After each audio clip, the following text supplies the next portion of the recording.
There you are.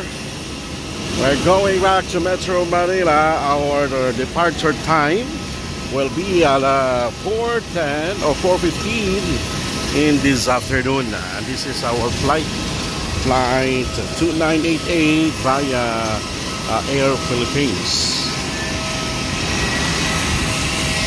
So goodbye Tacloban City. Dito sa may Romualdez Airport.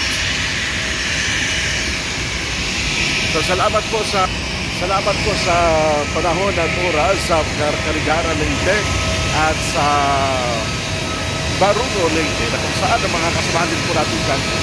Ano na sa Staff Sergeant Police Staff Sergeant Vincent Alberca, ating kasamahan din mga sinyalista noon, Dailan Astoria and Altuin Beaver.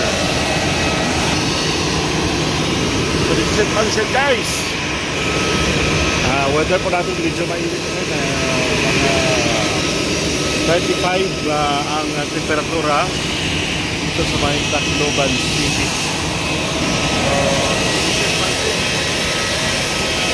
Parang tayo sa Metro Manila dahil kailangan na po natin i-follow up yung mga nakapasa sa ating entrance exam.